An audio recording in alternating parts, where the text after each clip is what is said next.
Qatar. So, both Costa Rica, especially today, Costa Rica getting a favorable result, it puts them back in the fight. And Panama and Costa Rica are gonna fight it out to see who makes it. As for Mexico, again, tough match, 24th against USA. And then they have to go on the road against Honduras.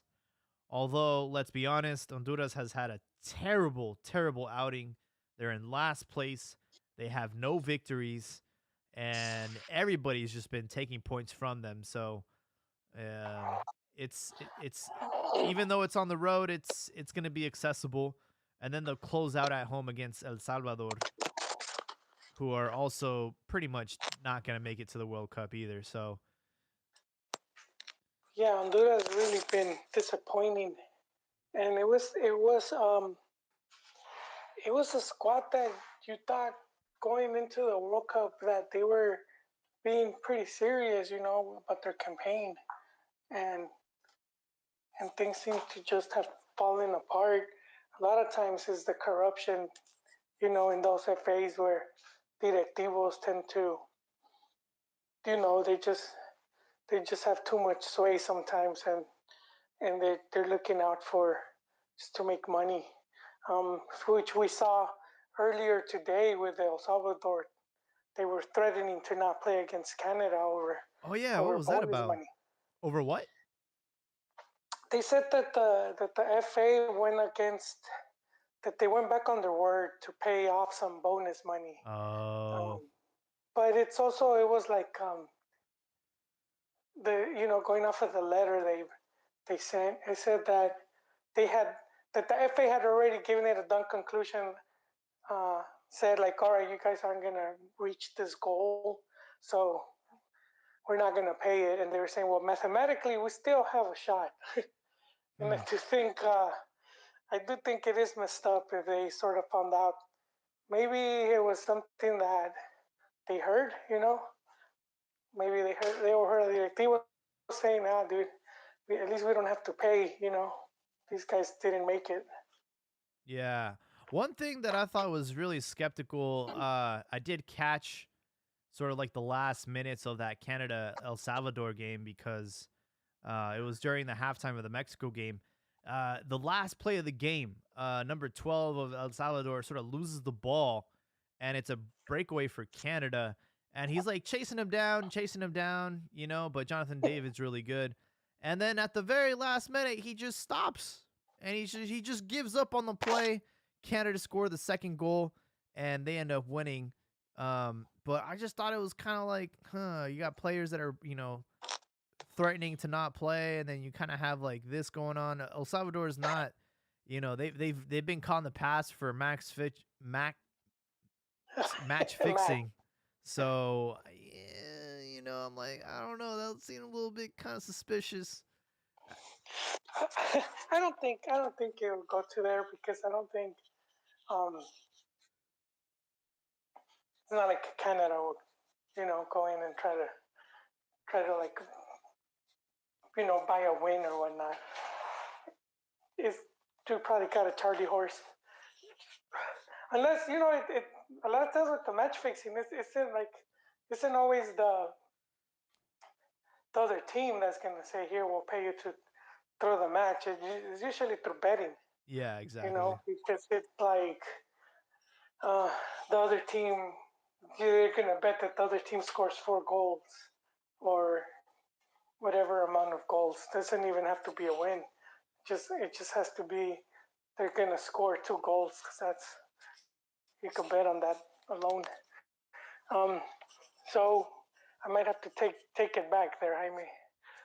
Like, but I don't think it went that far.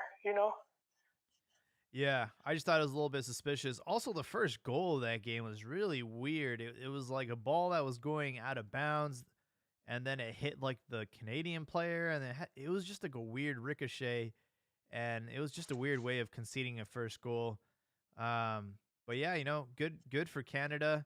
I'm still not convinced. They're not convincing me. And here's the thing, like this kind of goes back to the last episode where It doesn't really matter how you get to the World Cup. What matters is getting there. And once you get there, it's a completely different animal.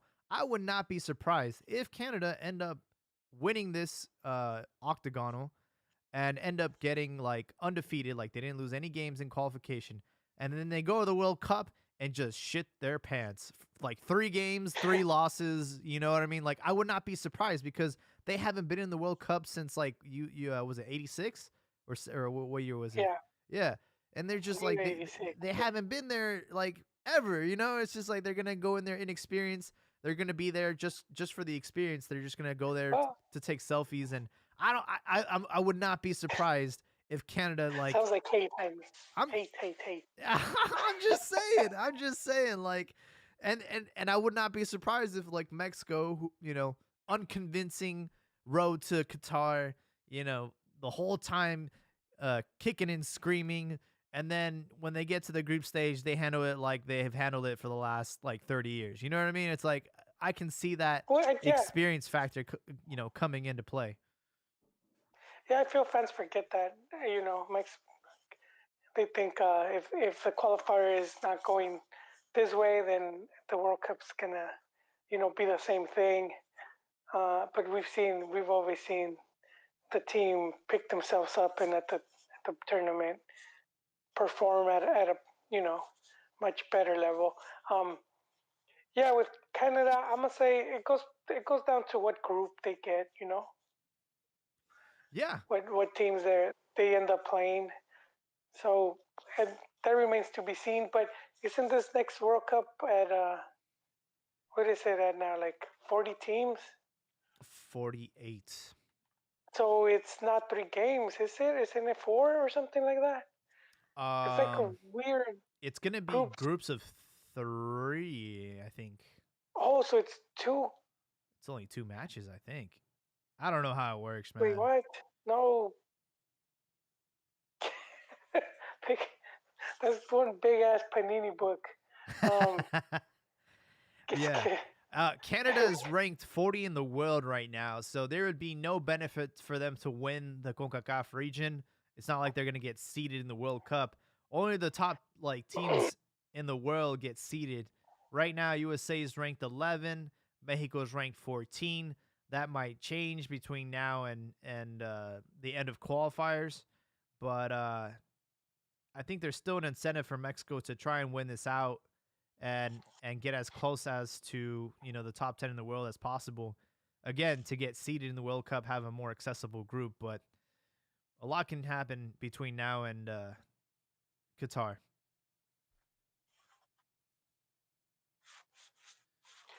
yeah, agreed, agreed. But I mean, I do think they're gonna run away with it. Yeah. One unfortunate news is Chucky Losano got injured. I'm not sure how serious it is, but they did have to take him off in the stretcher. And it's always the same thing, man. Like every time we send Europeans over here, they get banged up. They come back to their team like all banged up. And Chucky Lozano has been dealing with a lot of injuries in the last year, and it's just like the last thing we need is a injured player going back to Naples and going back to the bench. He was out with COVID and he was just getting back into form and now he gets this it looked like a shoulder injury. I'm not really sure, but it looked pretty serious, so we'll have to see what happens with Chucky Lozano. And nothing to worry about for Johan Vasquez. He got no minutes in these 3 qualifying matches. Such a shame. He's doing so good over there in Genoa, and for him to go make this trip and then get absolutely no minutes, it's a little bit disappointing. And I think that's part of the criticism that Tata has gotten with the fans. Jaime, it is groups of four. Is it? Yeah, But so it'd be what, 12 teams? 12 groups, sorry. it's still at 32. So 48 is Oh. going to be the 2026 World Cup. Okay, So this okay. is the last one of its kind. So yeah, Wow. it's gonna be. I'll say it'll be tougher because I think at the 48 seems to be easier in the sense that there's gonna be like easier rivals. Yeah, because the way it works mathematically, it wouldn't make sense to make groups of four because what are you gonna do? The top two teams from each group make it through, and then there's gonna be an uneven amount of you know there's yeah Yeah, I think it's 3 teams or something. I don't know. yeah I don't really care. it's It's a long way. 48 It's a long way countries, from. yeah, 48 countries, groups of three, and then the top two from each group. Or I don't actually, I have no idea how. Yeah, well, that's like another 4 years, 5 years from now. We'll worry about that when we get there.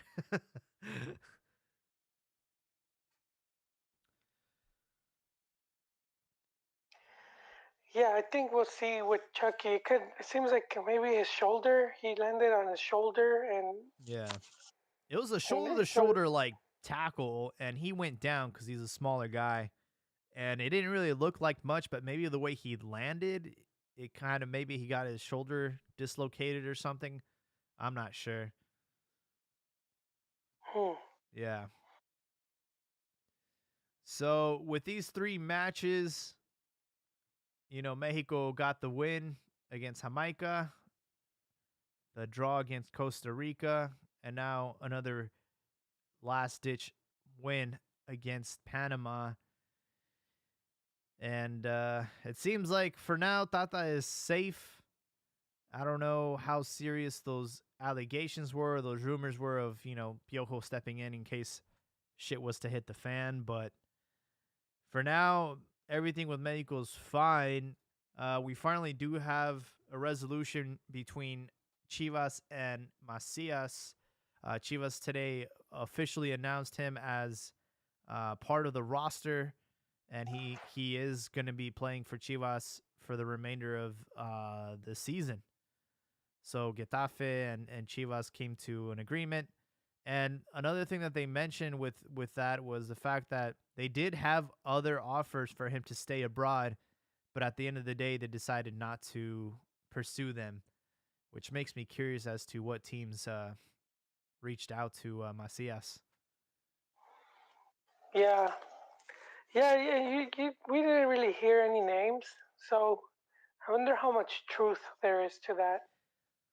I mean, why would they lie? I know. Moscow was one of them, but I don't know. What I will tell you is he won't be wearing the number 9 because it was taken by Saldivar. So I think they gave him the number 7. And how awkward is that locker room going to be? Because here you have a kid who, I mean, everyone says that he doesn't get along with players and he's like kind of like nobody likes him. And then I'm sure that when he was saying his goodbyes to the team when he went to Spain, I'm sure I'm sure he was a little bit cocky like, "Hey, see you losers later. I'm going to Europe." And then now he's sort of coming back, now he's coming back and he's like, "Hey guys, what's going on?" Do you, Nah, I don't think it's going that way. I don't know, man. I mean, think about it. He, He's a player that does not have to worry about money. He's rich. He has his own nutritionist, his own trainer. Like I'm sure that's going to rub a lot of players the wrong way. well, it seemed like he had some friends there, but I do think it's up to the coach. That's where the coach and everything comes in, just to make sure that because it's in the best interest of the club to have more players, and especially someone like Macias. I think if he does good, they could sell him eventually, get some money. I mean, because it's not like Chivas is bringing in all these players. They only got one, and it was a trade off. So at least they could probably try to do that with Macias. If there's no more interest from Europe, try to trade him off. Yeah, another thing that is rumored is that Alexis Vega is, still negotiating about his contract with Chivas, and he wants a clause in case a European offer does come on the table. Chivas did announce their partnership with PSV, which isn't the first time they've sort of announced this. They did this back in 2018, but I guess like COVID stopped stopped like all the business side of things to go through. But yeah, I mean, it sounds like PSV is going to have first dibs at Chivas's best players, and that could be Alexis, that could be Macias. In fact, I'm convinced that I'm sure that had some incentive for Macias to return to Chivas because I'm sure he wanted to stay out in Europe and try and thug it out there, and maybe even go to another European team. But I think this like agreement with PSV, I think it's given Macias and Alexis an incentive to stay with Guadalajara at least until the summer. I never seen a partnership like that really benefit. We've heard throughout the years all these partnerships, and then it's like nothing really came out of it. There was supposedly a partnership with Man United that was part of the Chicha trade, and that they were supposedly going to send coaches and whatnot, and it's been what since 2011. How many years? Have you heard anything that came out of that? The only thing that came out of that Manchester deal was the friendly. That was it. Exactly to inaugurate the Chivas Stadium. But yeah, I don't know how that works. I know it has some fans excited, but I don't I don't I don't really see how it benefits the club. You know, my question with this, because everybody was salivating at the mouth, like, oh my God, this is great. And I'm like, is it really? Because what can PSV offer Chivas realistically? They're not going to be able to be like, hey, do you want some of our players? They can't because they're not Mexican. So what exactly are we going to get in return? We're giving them first dibs at our best players. They're going to dismantle our team. And what? What do we get in return? Nothing. I don't understand why everyone's so excited about this. Do you realistically think that they're gonna share their like business practices or their like tactical part of the game I mean, with you, Leano, and do you think they'll even take him serious? I don't think so. yeah. See, that's where it comes down to the club, and it's like, is the club going to send people to PSV, send some of their staff to learn? Because you don't really see clubs doing that, even though it makes sense. But at the same time, it's like they probably not to the club because it's like it, this player could just leave. Yeah. And so you're gonna have to have him sign some type of contract where it's like we're gonna like help you earn coaching credentials, or we're gonna send you to these places to learn, and then you're gonna have to at least stay with the club this amount of time.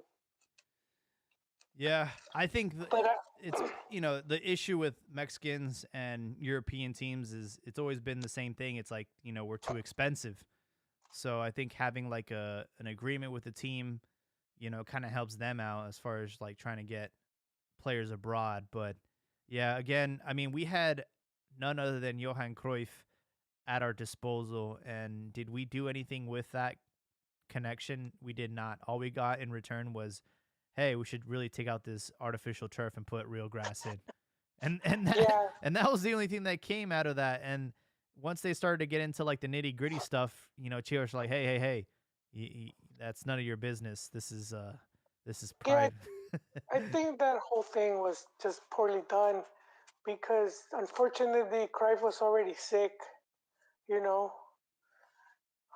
and so he wasn't gonna come and stay in Guadalajara. He just wanted to. He was just gonna do like 3 or 4 visits per year or something like that. Yeah. And it's like the big thing about Cruyff is the man himself.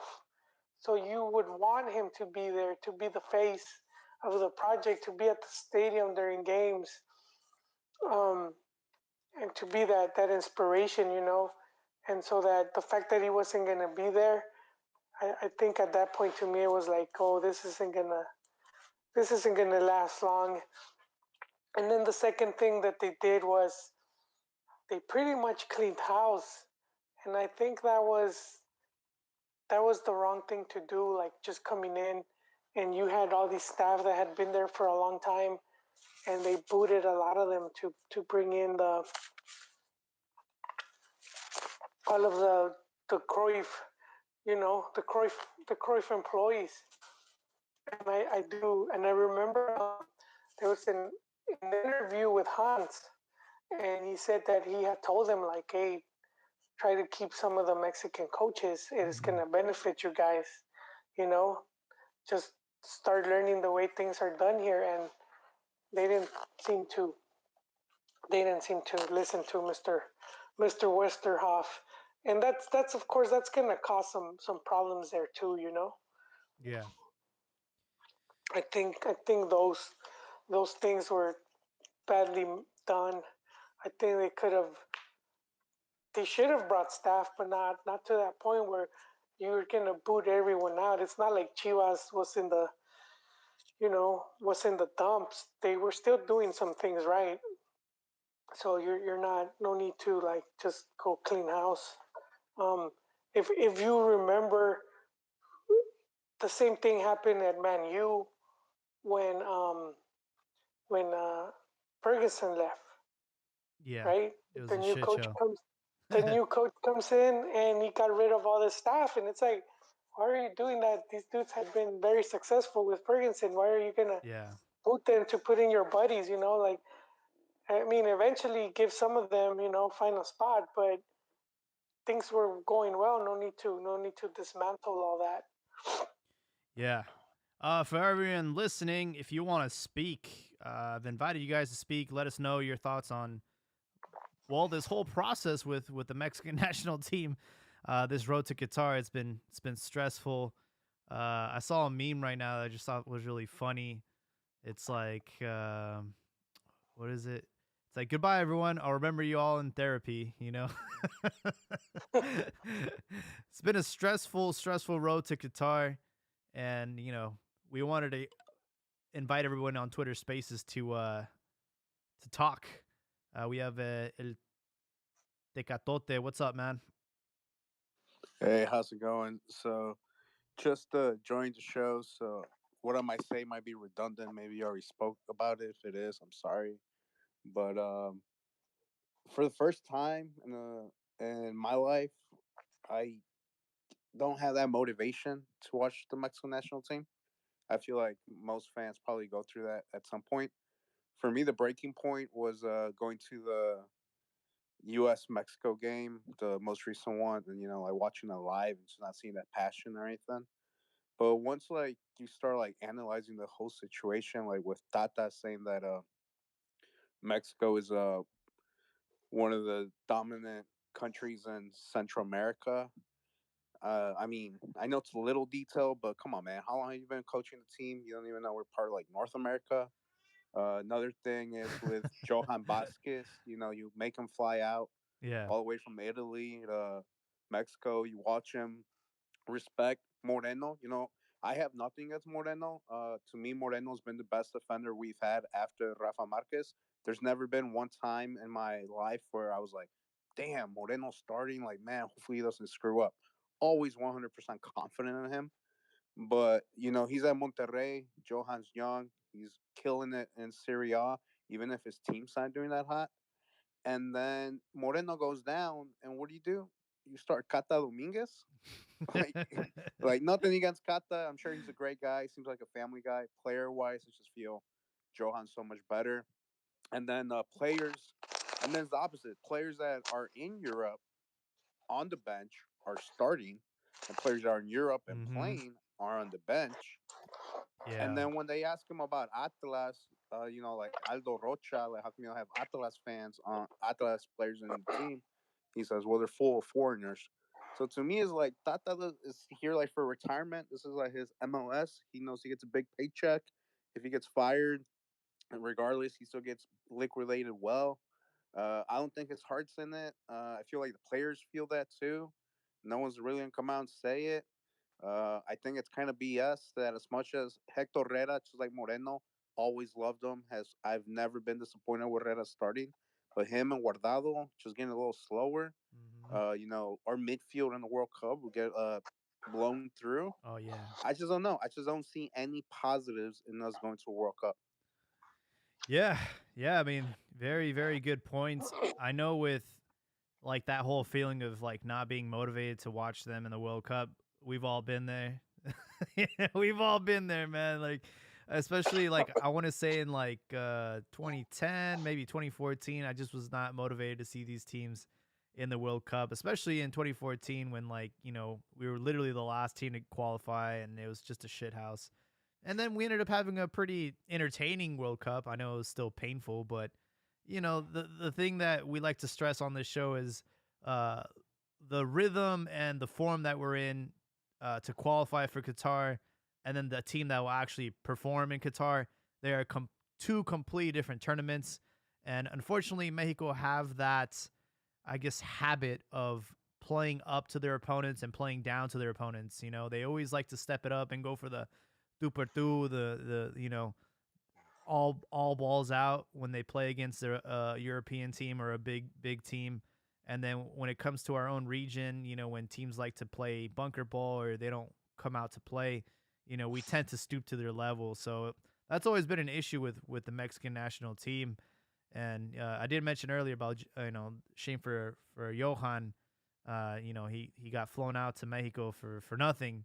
Yeah, he was doing so well in Serie A, and I understand that doesn't make you a guaranteed starter when you come suit up for the national team, but the fact that he got no minutes is very disturbing, especially because Julian Araujo did end up getting minutes, and he looked like a breath of fresh air, especially compared to our usual suspects with Gallardo and Chaka, who thankfully he got carted out, so he didn't have to play today. But I guarantee you, if he hadn't been carted out, Tata would have lined up with him, no doubt about it.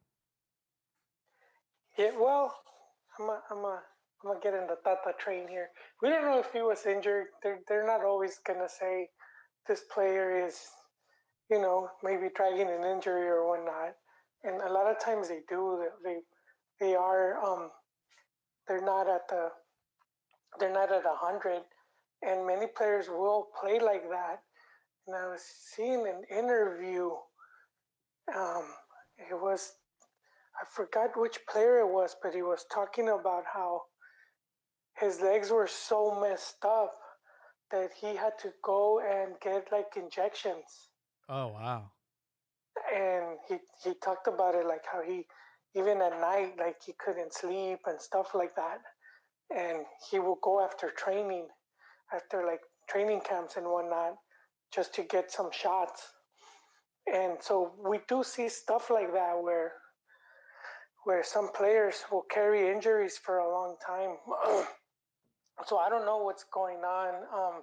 I could say that, or maybe he's nursing something, and it's to him it'll be like it's better than like coaches will bring a player to look at them and to see how they fit in their system, and if he's getting playing time in Italy, then I'm not going to jeopardize that, you know, because in the long run he'll be better. He could be put to better use with the selección. So that's always one thing to keep in mind, and they're not always gonna like let us know. Oh, I'm not playing this guy because he has a slight injury. Um, so a lot of times they'll keep that on the down low. That's always one possibility. Um, I guess we know when they go back and he goes back and he's playing full 90s, then okay, then maybe he's not injured. But if he's not getting full playing time, then there could be something there.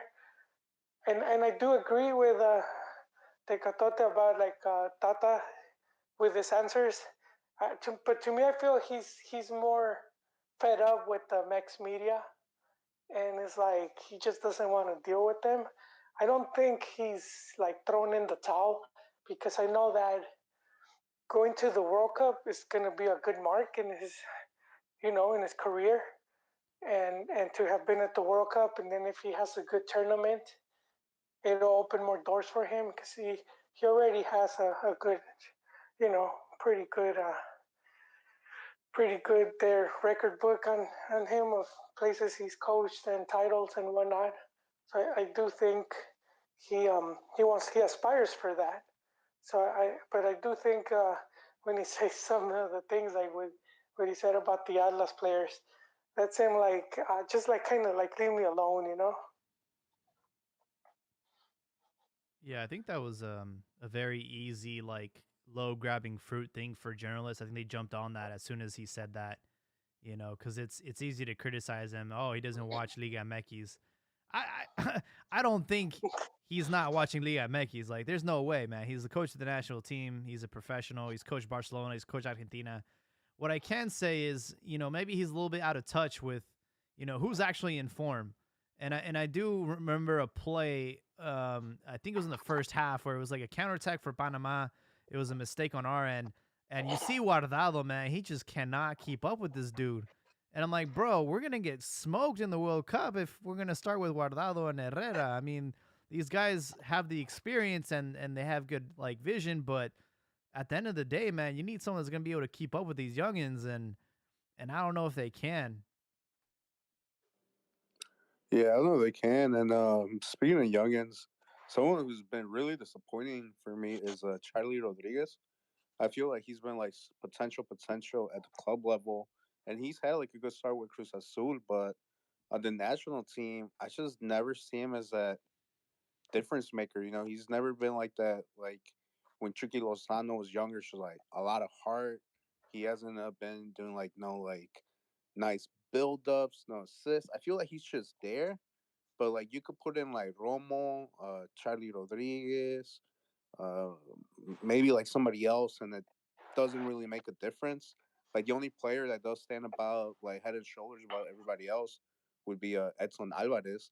But even if we take Herrera and Guardado out, I'm like, okay, besides Edson, who else do we put in? I mean, Romo had a great form, but he's kind of like dropped off. Yeah, the midfield is something that we need to plug. Um, and we don't really have too many players in that position that could, we had like Fernando Beltran, but he really hasn't been, Chivas haven't been giving him the minutes that he deserves. So, that position's kind of up in the air. As far as Charlie goes, I think it's just nerves, man. Like, he looked nervous today. Everybody looked a little bit tense today. And, you're only going to get that with more and more exposure and more experience. So, I think he's nervous. I think he does have the talent and the capabilities of taking over the realms. But right now, I think it was all nerves. And yeah, Luis Romo looked better when he got subbed in. Diego Lightness, another player that is not getting minutes in Europe, and I think has failed to get a loan, which is unfortunate because he's a player that is still relatively young. He'll probably end up going to the World Cup, but you want and this is the issue across the board is like we want our players to be going into the World Cup like fine-tuned machines. And right now, there's a lot of rust. With Raul Jimenez, he looked rusty today, man. He was off. He had a few chances that he just didn't put away, and I know some of them were offside, but still, like, he ended up coming through clutch with the penalty. But this is not a player that's in form, and yet he's starting for the national team. And at this point, it's like you got to take players that are playing week in and week out.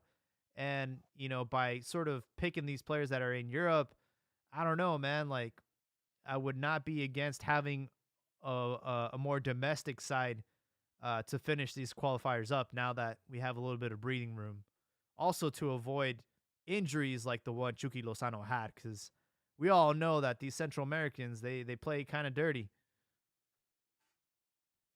Yeah, I don't know what's going on with Chucky. Somebody got to feed him a bolillo or something because he gets hurt way too much It's, when he's with Mexico.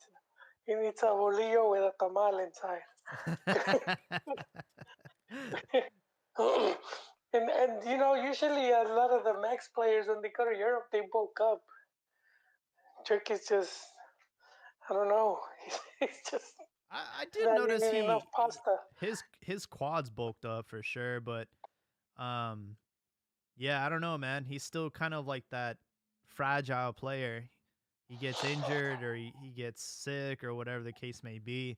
And unfortunately right now his I guess the honeymoon era over there in Naples has sort of ended. Like the fans have been criticizing him heavily. He had COVID. He was out. He scored 2 goals against Bologna, and it seemed like things were back on track. But with this injury, it's gonna set him back another month over there in Naples.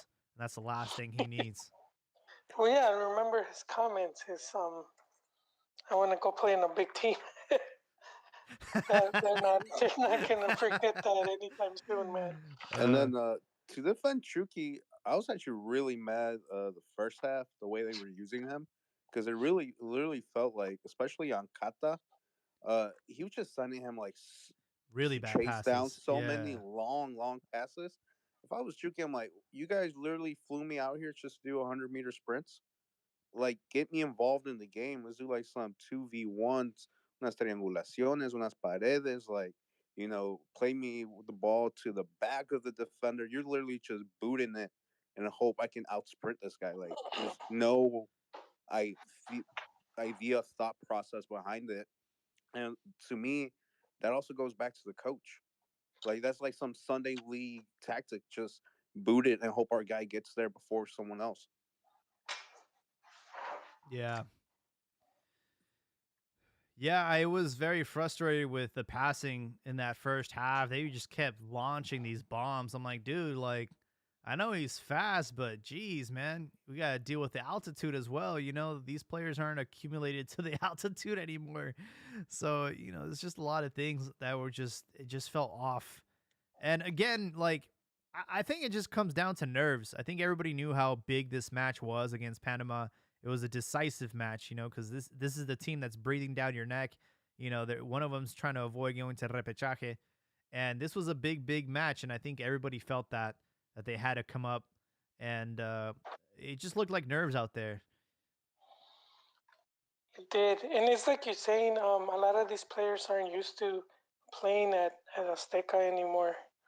Um, and we couple that with how the team used to play early early, and that was something that would affect the rivals.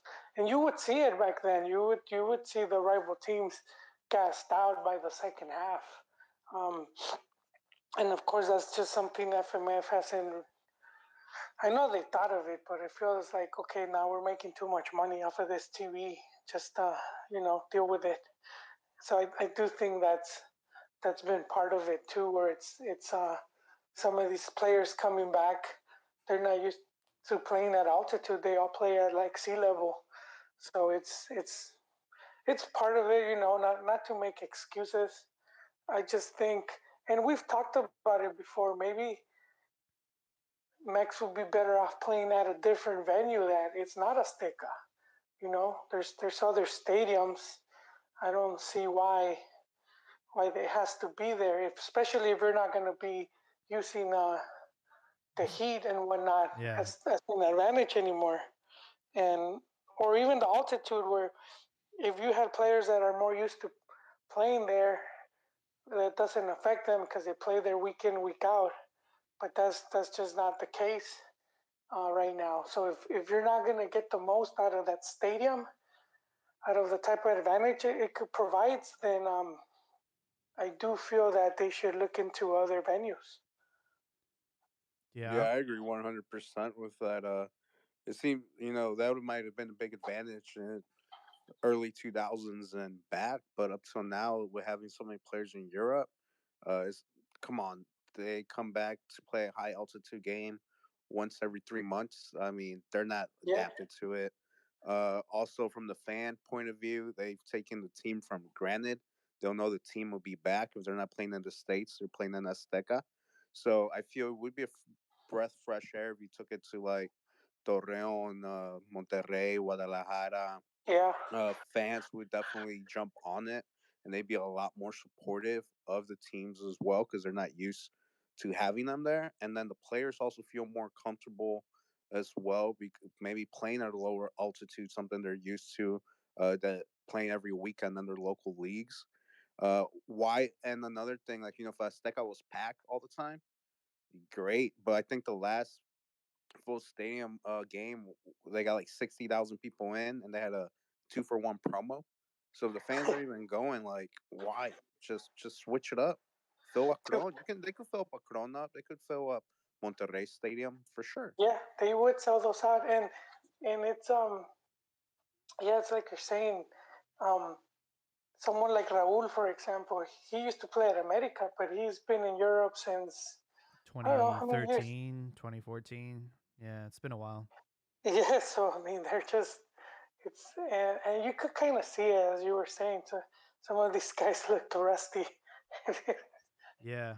I think like It's number one, I do agree. Like the teams with the biggest attendance in Mexico should be rewarded with a home game, And I think unfortunately that goes to like Rayados or Tigres. I think they've had the best attendance in the league, and it's like, yo, give them a game. Like let them, host a Mexico game. It's a beautiful venue. It's gonna be packed.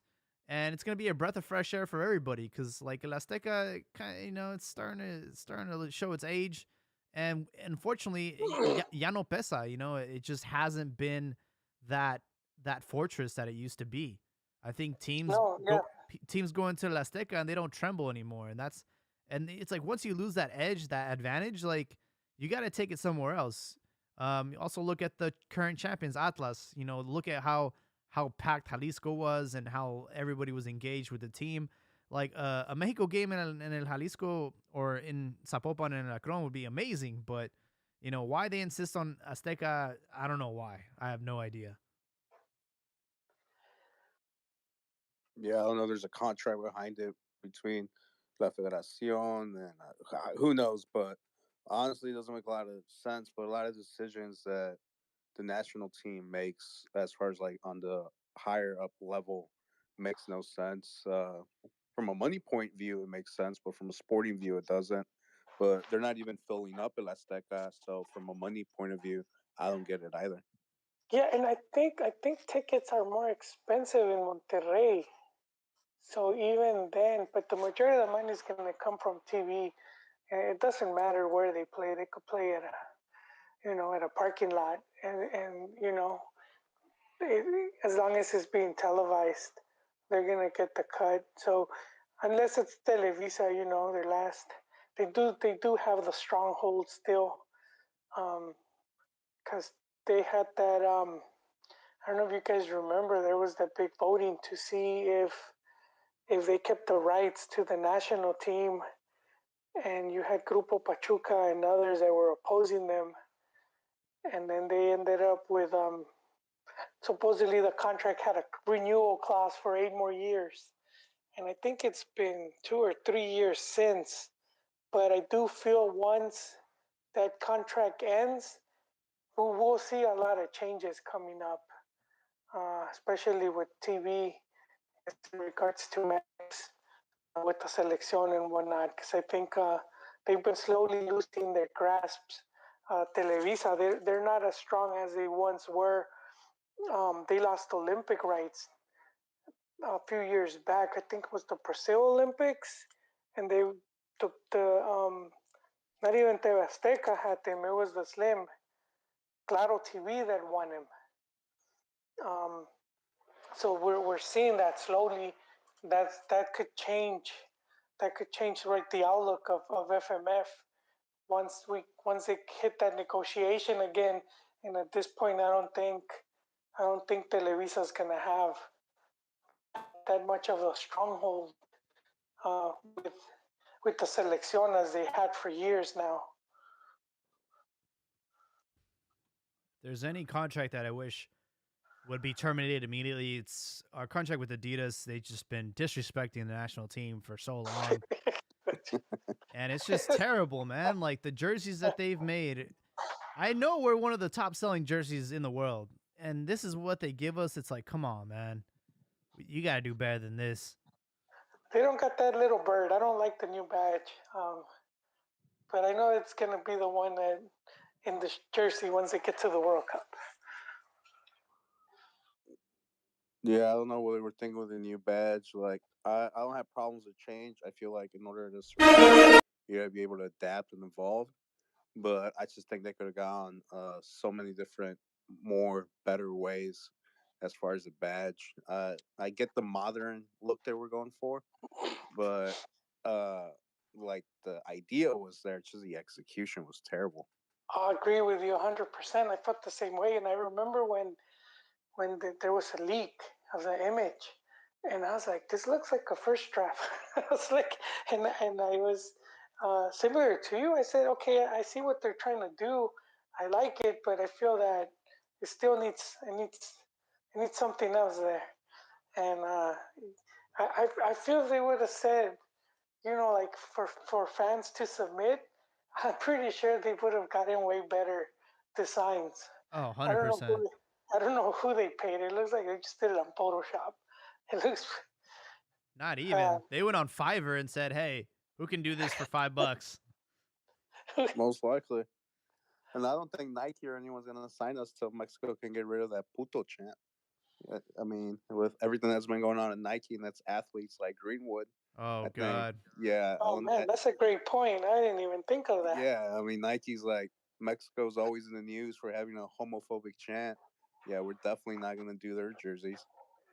So Maybe Umbro. I don't know. Go back to Umbro. Hey, I'm all You for the domestic brand. Let's just do it. go I back. think Charlie. Charlie, oh yeah, Charlie does great jerseys. That's true. That's true. Or just go back to Ava. Like, just redo the '98 jersey. Everyone wants that. That was a Just don't, clean. just don't do Puma jerseys because 99% of us ain't gonna look right in them. Yeah. They be That's those me, skin man. tight ones. While we're at it, we gotta delete. Terminate that Puma contract with Chivas. Oh boy, those jerseys are brutal, man. They don't fit right. Yeah, you want to talk about somebody that doesn't care about their team? I mean, Adidas loves Mexico compared to how Puma's been treating Chivas. Yeah, it's been brutal. But yeah, we're on that hour mark, guys. It was just gonna be a quick impromptu recap of the national team today and overall their performance in Qatar or the road to Qatar. But yeah, do you guys have any closing thoughts before we wrap up this? Me, I'm just surprised that there's a high chance of Canada finishing the road to Qatar undefeated. Yeah, that's pretty They're, impressive if they they have do zero pull it off. losses.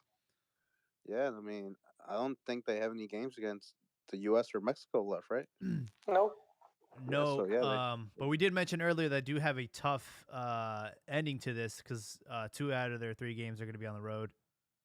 okay. Yeah, they got to play against Panama and Costa Rica, and those are 2 teams that are trying to get into repechaje. So That'll be interesting.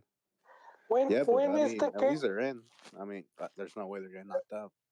Oh yeah. They're pretty much at the World Cup, and I do think Jaime was talking about they might crash at the World Cup. But even if that happened, just the fact that they're hosting the next, it's already, they're already cementing their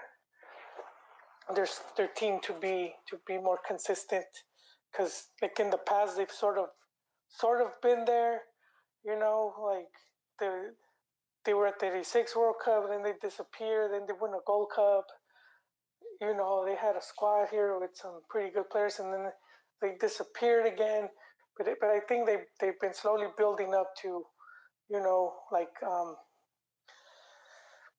just having that consistency. Not just because they have the MLS teams, but we talked how they started their own league. Maybe it's like semi-pro, but still important to have their own, and and and the fact that they're hosting the World Cup. So I think all of those things slowly building up to Canada becoming one of the more regular teams in the region. So that will be interesting to see too, because I do feel it makes it more competitive. We were talking last week how if Honduras and Costa Rica were playing to the level we're used to seeing them, how much more difficult this qualifying campaign would have been. But it's been the opposite. Honduras has been trash.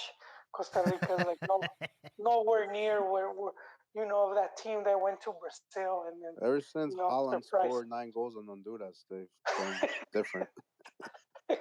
They're still in the shower, right there in fetal position. Yeah, Honduras is disappointing because it seemed like they were like doing things right. They were going after the right coaches and they were trying to getting their teams in the Olympics and I don't know what the hell happened, man. Aside from that beatdown, but it's pretty bad. Costa Rica too, man. They're not nowhere near, and that's the other thing where we talk about because we see a lot of these Canadians, thumping their chest, saying how they're the new giants, and it's like it takes more than just one campaign. We saw Costa Rica, and look what they did at the World Cup, and they're no, so to maintain that, to maintain to keep playing at that level, it's very difficult. Correct.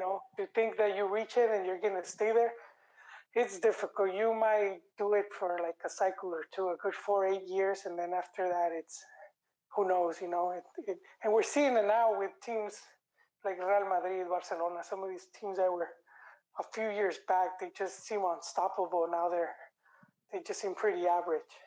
Well, not average. They're still really good, but not. They're not that team that was like everyone feared. I mean, I'm telling you guys right now, Canada's going 3-0 in the World Cup. Like, they're going to be deer in headlights. They're just going to be I'm like, gonna wait till the oh group my stage. goodness. Hey, you never know if they get like one powerhouse and two like whatever teams. Yeah. You'd be surprised. I mean, they got talent. They got a game, an identity of style of play. Like I don't know, but It I mean, works since well you're wrapping here, this up, but I'm telling you, I man. got a question for you guys, and you can't like go into detail in your answer. You just got to like choose one or the other. After everything that we've been through with Tata, who had a great start and everything, after the 2018 World Cup, if you would have had this hindsight, would have you kept Osorio and let him build on what he had been doing, like winning in Columbus, winning in Canada, qualifying like easy cake through the qualifying rounds, or would you have brought Tata in and just stuck with Tata? Were the rotaciones that bad? um, I would Osorio or go. Tata? I'll let Joely go first. I'm gonna go for Tata. I will. I would have gone for the change, simply because what were you looking for? And the coach was, and I still think we're still looking for that. Is when you get to that key game to win it. And so, for example, Osorio couldn't do it at Copa America Centenario. That was like to me one of the big tests, and he failed miserably there. And then at the World Cup, I don't I didn't pass out over that Germany win, just because I think Mexico's been one of those teams that at the group stage, man, I bet Team C, if they draw Mex, they're like fuck, because they'll rather play Mex in the second round, but not in the group stage because it's their record is very impressive, hands down. If we just see it, and they've been like in the group of death 2 or 3 times, and they've made it through each time. So that's pretty impressive. But it's at that clutch game at in the second round where they always seem to fail, and I think Osorio he'd never managed to do that. Same with La Volpe when people talked about it when he was at the helm. The times he got to that key game, he was never able to win it. Um, so that's and with Tata is like, yeah, he might suck right now, but that doesn't mean when he gets to the World Cup he might pull that win. We don't know, it's Yeah, but he subjective. couldn't do it with Argentina. What's the Yeah. chances of him doing it with But Mexico? that's a good, Couldn't do it with right? Barca. Couldn't do it with Argentina. He had two The two finals opportunities, he played 50 right? with times the Mexico, charm. he lost. I mean, he hasn't. He's lost what, like 4 or 5 finals in a row. Yeah. That's And here's the thing, and we talked about this last episode. I was like, why is it that we haven't given a coach 8 years? I feel like, yeah, I would have loved to have kept Osorio. Yeah, he did shit the bed against Sweden. Yeah, he did shit the bed against Brazil, but give him the opportunity to learn from that and do it all over again. And, we would have probably had. But another thing, too, is you can't compare the two cycles. I think this qualifier has been a lot more competitive than it was 4 years ago. And I think that maybe even with Osorio, we might have still struggled. But what I can tell you is he would have definitely left out some players or called up better players, or we Oh, wouldn't have for had sure. we wouldn't have seen the same lineup twice. And that's what you're going to get with him. And I do think that it would have been nice to keep him because I felt like the players liked him.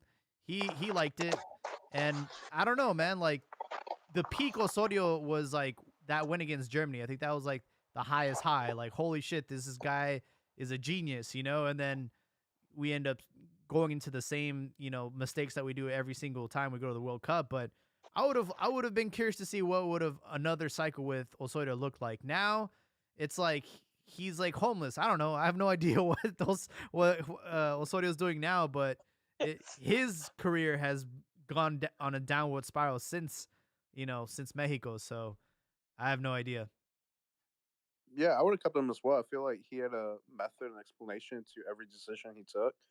I enjoyed his press conferences. I thought they were a change instead of a usual Piojo Herrera blaming the refs or saying that necesitamos más huevos or something. Uh, Osorio would actually, explain everything in soccer terms with soccer ideas. So I love that. As far as the Sweden game, I don't know if it's confirmed, but it's been that rumor that the locker room like kind of like bent his hand to not change the lineup that they felt they did so good in the second game to keep the same lineup, and he kind of like conceded. If that's true or not, I'm sure that would have been a learning experience for the next round, not to betray his identity. But yeah, honestly, I wouldn't have mind kept him another 4 years. I think out of all the coaches we had, he was one of the more professional ones, and as far as his decision making. I agree. He was very professional, and he did stuff that, like for example, when they played in Columbus, they hosted the team didn't usually they'll go to Max and then just fly the day off or a day before, but they went to Columbus, uh, just straight there. No need to go to Max, and I think that helped. That was a big to to acclimatarse and whatnot. And his defending in set plays was the best. Rarely, Mexico really conceded. He was like, it was something they're struggling now, but they were pretty solid. He did have a lot of positives. I'm not, I didn't like him, but you can't deny all the positive stuff he did have going for him. You just slipped in there that I didn't like him. No, I did, but I'm I saying never that liked the fact he didn't use a natural CDM. I think that was his biggest weakness. Like like no gallito or no Oh, whatever he he was didn't like always trying to short oh do. guys. yeah, That was my man, issue yeah, with him. Yeah, he, that was what I did not like about him. I was like, we're not doing he, anything major with Osorio because he doesn't like playing the natural CDM. He's doing somebody like Duenas or like I forgot who else he had up in there, but that was my biggest problem with him. I forgot about that. He had issues with manlets, and at that time, Chapito Montes was the ah, truth. both And him and Gallo, dude. yeah, Yeah. him and Gallo, and I mean, it's like you kind of have to like choose. Like, do you want to have short guys that can boss the midfield, or do you want to stop conceding, set piece goals? And we're just gonna put a bunch of troncos in there, and it worked. It worked. So it's like you can't have your cake and eat it too, I guess. Yeah, that 8 year stuff, I do, and I don't think we're gonna see it now with Martino because I do feel there's a chance he might get sacked even if he does qualify. I do feel there's Oh my there's god. that campaign against him. Um, Bro, Hey, I don't think we'll ever see it with any like Mexico coach because like you look at pictures of U.S. presidents like before and after the term, like they look so different. It's the same thing with Mexico coaches. Look at Joaquim Lowe in Germany. That guy looks the same, and he was there like for 15, 20 years. Didn't change at all. You know why? Mexico Because he eats his coaches in 4 boogers. years, they age like 12 years in 4 years. Like Yeah. just Tata before and after pictures. Just look at him. It's like crazy. Oh, he looked stressed today. He looked so stressed. And like at the end when they were showing how many stoppage minutes they put 6, he started laughing like, and it was like that nervous laugh like, ah, fuck. Like Yeah. shit. But I agree, man. There's just something that happens when you become the coach of the national team, and I don't think anybody has recovered from that job, man. I think everyone's careers have just been on a downward spiral after they coach the Yeah, national team. Except Aguirre, man. He's always left like a boss, no matter what. And he might go back for a third time because we talk about who would replace Tata, and it's going off of what FMF normally does is they would appoint someone known at this point. They're not going to bring in a new coach. It's very unlikely. So they would go after someone from the league, someone that is known, someone that's gotten results that they trust, and it's the three names that pop up: Piojo, Aguirre, and Tuca. You know, Maybe Nacho. so yeah, but not. He wouldn't over those three guys. He would have to win the league again. He would have to do a lot, unless he, turned Toluca into another, you know, another Leon. It seems a bit unlikely, um, but not. I don't see Nacho. I don't know. I think if Nacho was foreigner, like a foreign coach, I feel he would have already been the Mexico coach. Yeah. He, I feel like he's done a lot. He's very undervalued. I don't know if it's his appearance or what. It's his I, flat I top, do dog. think it's his They're like, this appearance, is man. not gonna give us marketing. This ain't gonna help us sell Modelo's. Like, You gotta get rid of that No, flat dude, top. I don't know what it I, is. If he has a very low key profile, but he's done well at the majority of the teams he's been at. yeah, very good. He was unfortunate in Spain. They didn't give him much of a chance. Um, but Es que but yeah, tiene like, sangre de indio, por eso no le llaman. hey, I saw the Mexico comment. I can't repeat them here. We'll get banned. But it was his own. When he got sacked from the America coach, and they were vile, man. They were bad, and it was on Twitter. And I was like, damn. It's like they hate this dude. A bit too much. But yeah, I do think there's part of that. But I agree with you. I do think I do think if he continues doing good for next World Cup, but not this one, if they're to fire Tata, they would just go one of the three I mentioned. You guys got me thinking now. Even if Mexico do like qualify, there is no guarantee that Tata will coach the World Cup, and I do wonder. I know this win kind of puts a little bit of cushion between us and Panama, but if we lose at home to the United States, is that the last straw? It would be, dude, and it'll be the fourth. His what, third, fourth defeat to them? Yeah, in a row.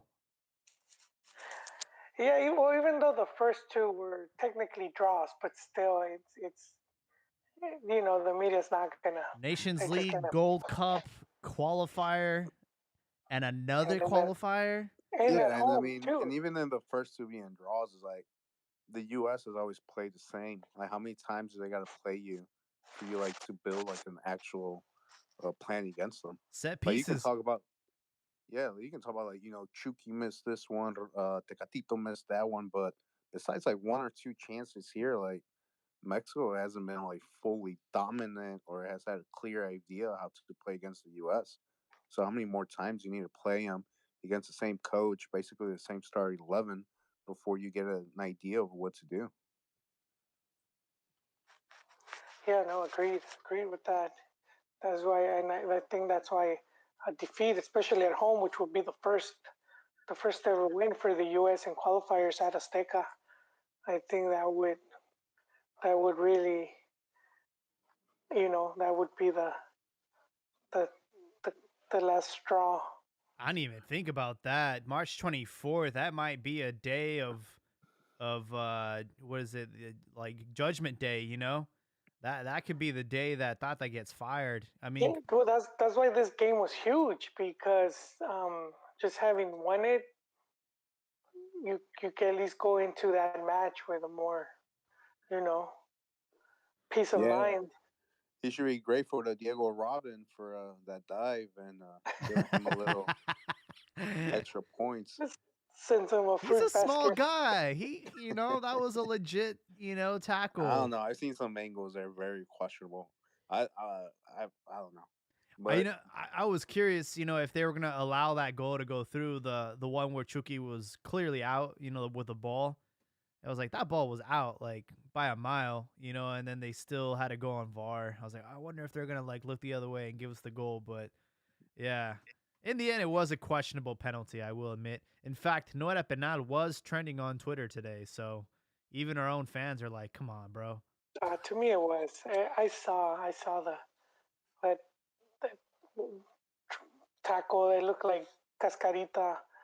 I, it was to me. It was. He did impede him to keep. Ball was in play, and he knocked him out.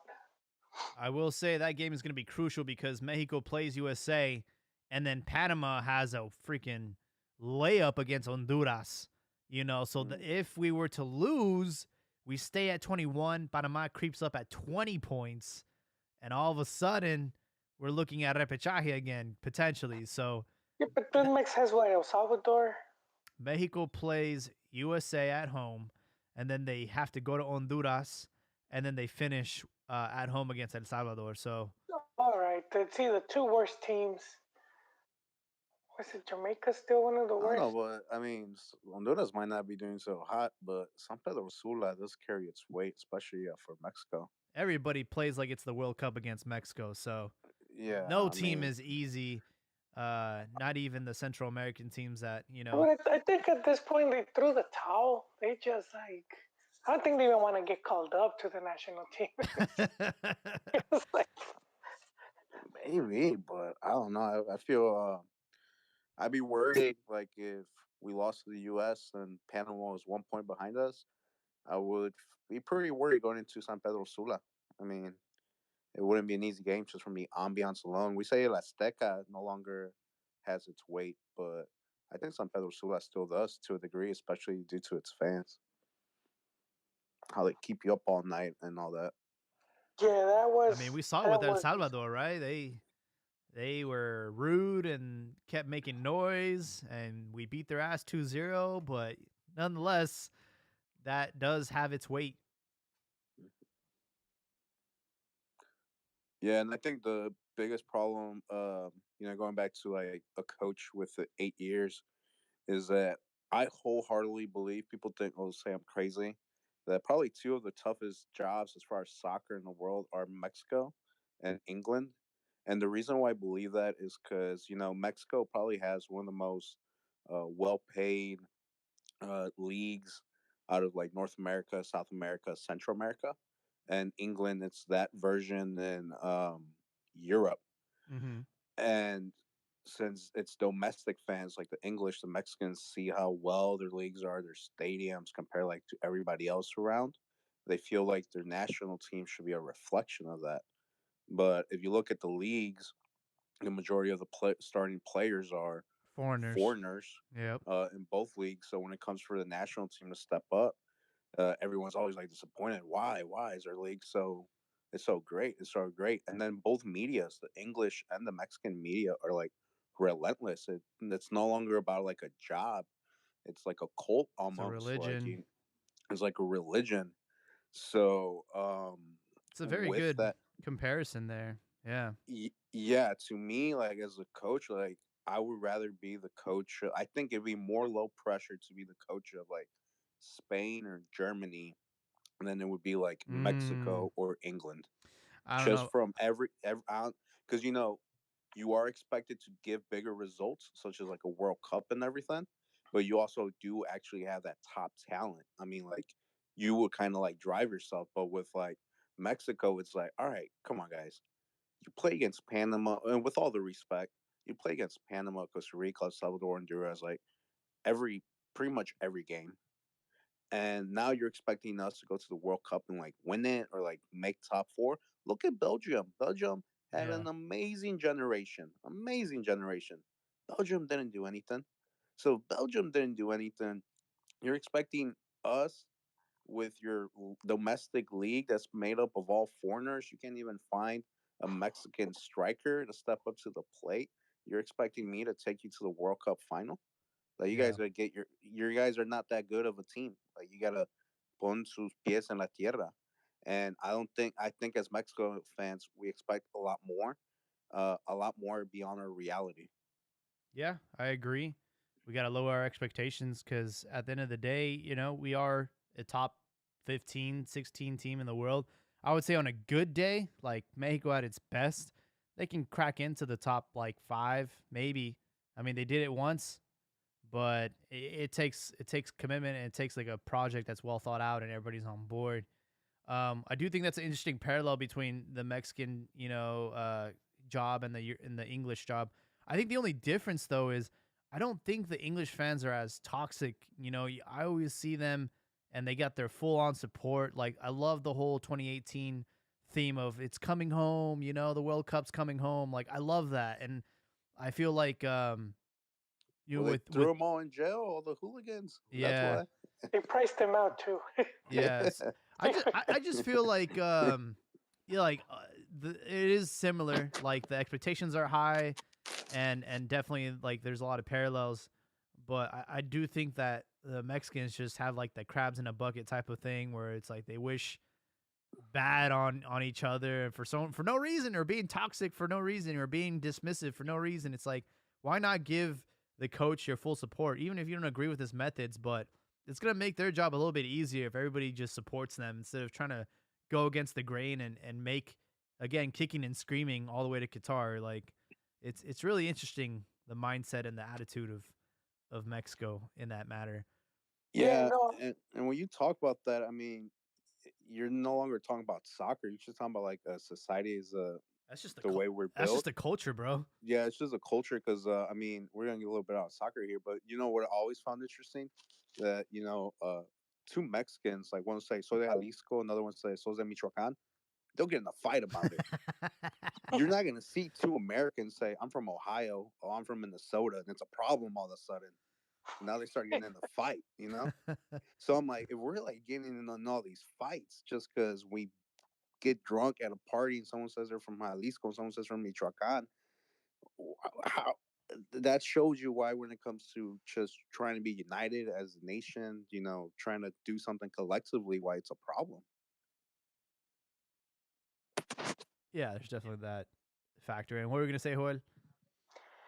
no, it was the something that Tecatote brought up about how Mexico expected to play at this level, and despite not having the players, because the league is filled with foreigners, and that is very true. This expectation for the team to perform at this level, that it's very difficult to achieve that. And I just brought it up earlier how hard it is to maintain, a certain playing style, and we don't have that many players that you could say are legit pushing for a spot. So we talk about like strikers. There's not that many that you could say are doing so good. That there's a legit debate of who should be starting. Yeah, that's a alarming thing. Is we really don't have much of a roster to choose from. Raul's rusty. You have Fayez Mori, and then you have Eni Martin. Right, those are like the top three strikers right now. And And after, yeah, you look. yeah, Well, I go. mean, just Uh really huh. quick. If we were to look to the league and see, okay, the top 10 strikers, and for a long time it's been like 9 foreigners and just one Mexican. Yeah, the last Yeah, top goal scorer was Polido.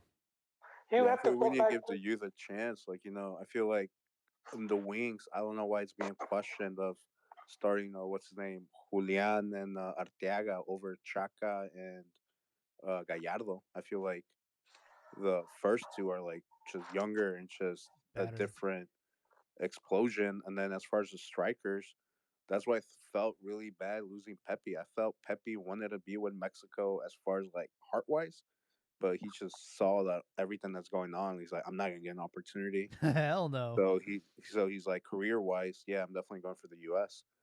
But over here, we're fighting about Chicharito, Jimenez, and Funes Mori, guys in their 30s, when we could just said, yeah, we got this kid in the MLS, yes, but he's about to go to Europe.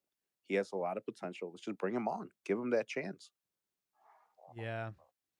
But again, I've said this time and time again. I have yet to see a player, a Mexican American player, that we have felt like, oh man, we fucked up on that one. Till this day, I haven't seen a Mexican American player pan out. Maybe Pepe will be the first one, and good for him. He made the right decision because you're right. There is no way he would have been on this roster. There's no way he would have been going to a World Cup right now. And right now, he's on track to doing that. So, he made the right decision. Um, And I feel we don't call up Marcelo Flores for the next 3 games. I think we might lose him too. I don't think so. I think his dad is pretty much on board with this whole Mexican thing. I mean, they like to post things and they've seen the love from the fans. And I would say it wouldn't hurt to have him as an option off the bench, especially today. But Tata has his. He says we got to give him time. Let him play with the under 20, and that makes sense because he unfortunately hasn't even played like first team minutes with Arsenal. He's still playing for the under 23s, so he's not really like gotten like his debut yet. So I think we shouldn't. But I'm sure the federation has at least promised him that they're gonna, bring him in through the whole process. And going into the next cycle, we're gonna see him in all the youth tournaments, Olympics and whatnot, and he's gonna slowly come into his own. Like you said, he hasn't even played first team minutes. I think that's what's key right there, and what's lacking in Mexico with a lot of the youth, where they just have almost no playing time. That that just ends up hurting the selección in the long run because you have these players that by the time they're in their 20s, they're lacking in experience compared to some of these other guys that have been just playing week in week out. Yeah, how old is Holland? He's like what 20 or something. He's 21, dude. He's got like Yeah. over 100 goals. This dude's a monster. Yeah, no. Meanwhile, I'm still waiting for Chevy to play with Chua. I've been Chevy here saying Martinez. I've been here having for like 3 years, man. By the time he plays, he's gonna be 25. Is that Yeah, futuro promesa? just like even Macias, bro. He really hasn't had his career on track. So it's like, damn, like what is going on with the handoff between the Well, even him, when we see how everything happened with him, like why things have been so controversial with him, and it was because Chivas was trying to send him to second division team, and he had already played a few games at first, and he was like, I don't want to go back to second. I want to play first, or just get rid of me. And that's when Leon swooped in and was like, we'll take him on loan, and and then we saw what happened where he had two great seasons, and so he was right about that. But then more desmadre with the whole negotiating his contract. So I think that's hurt him a lot. But I mean, just how much he's had to fight to get playing time and to try to go abroad. I think it's been for a player of his talent, it shouldn't be like that. yeah. Yeah, he was gonna get loaned out to Zacatepec. which was geez, what's this guy's name? Higuera's team. He's like, Yeah. I got a team over here. Man, now that you guys brought up Chevy, I completely forgot about him. What did happen? That was supposed to be our next big guy. He It got was he got injured. But he made one of these magazines. I think I don't know. It was the Guardian, one of those where they do like The under you 50. know Yeah, 50 is yeah, yeah, 50 top players under a certain age and he made it. Yeah. and I've been trying to keep tabs, and it's like, is this guy ever gonna get a chance? We keep bringing back Odines and Oh some of god. these other some of these other guys that were. But Diva that only scores penalties. Joao Malek. Oh, I did forget about Joe Malek. Man, he was so promising. Him and Greenwood need to have a beer together and talk about how they fucked up. In jail. Well, for sure, guys. Twitter Spaces for episode 321, talking about the Mexican national team's performance against Panama and overall the road to Qatar. It's been a little bit bumpy, a lot of kicking and screaming, but I want to thank everyone for hopping on tonight and giving their input. Tecatote, appreciate you, man. No, thank you for letting me be part of this. It's fun. Coeli, do you have any closing thoughts before we wrap this up? Oh yeah, no, sir. I think we hit everything on the mark, and then just I was forgetting the U.S. was next, and so that's gonna be a massive game. So that's to build up everything going into that match. I think they're gonna let us know what the Federación has in store for us. So I do think we're gonna be getting a lot of news here and there going into that match, because that could be that could be Tata's farewell. Yeah, one thing I'd like to just say is for the next cycle, can we just have a domestic coach? We have yet to see a country win a World Cup with a foreign coach, and I think that's going to continue to be the case. And it's just time that we bring it home, especially for a World Cup that we're going to be co-hosting. Yeah, I agree 100%. I mean, a coach can be as much of a genius or experience as he has, but sometimes when it comes to that like halftime game where it's like literally 50-50, sometimes you just need somebody that loves the country as much as the players, and that's where that motivation or that unity might just come from. Yeah, Gio, you're having a great game. We're going to sub you out. All right. You mean like that? That is a mistake. Oh man. Apparently Gio couldn't handle it anymore. It was his feet were on fire and he asked for a substitution. But Gio said that was a lie. yeah, So but Gio said that was a would you lie. believe? Barney Rubble. I Yeah. mean, for the fact that Gio come out and say that's a straight up lie on all his social media, it's like, all right, I don't know. I mean, Piojo's kind of a liar, and he like swings on reporters. So Yeah. One of them has a job and the other one kind of doesn't have a job right now. Gio, he's probably out drinking right now. I don't know what he's Yeah, doing. but it's like the Catote said, man. At the end of the day, he didn't do that move to f with the team. He's coming from a right place. He messed up. Who do you bring? Aquino. And it's like you will have some of those mistakes. I mean, we saw it with Aguirre. Although Aguirre did eventually admit that he effed up when he took out Ramon Morales against the U.S. So I mean, you do get some of these mistakes, but overall, I agree with Tecatote. There's that motivation and that love for the team. You're not, you know, and that desire too at the same time. yeah, Absolutely. which brings up that 8 year point again. After that Holland game, one thing that Herrera said that stood out to me, he's like, I don't understand how we're like up against Holland in the last 15 minutes of the game, and we're still attacking them. Al do.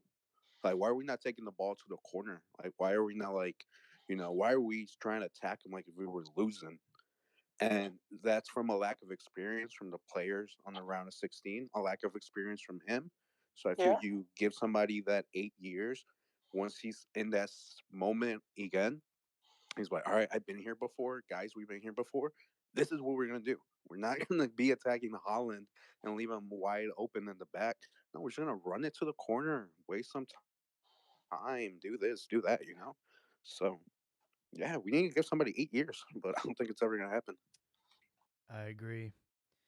Well, we'll have to put a bookmark on this conversation for another month when Mexico plays USA on March 24th. But don't worry, Liga MX is back in action on Saturday, starting with Necaxa and Pachuca. Chivas will play Juarez. And yeah, Liga MX is back in action. And of course, we'll be back in action next week to cover all those matches. Again, thanks everyone so much for the support. Follow us on Twitter at the Cantina MX podcast. And we'll catch you guys in the next one. I'll see y'all in therapy. All right, guys. Peace out. All right, late.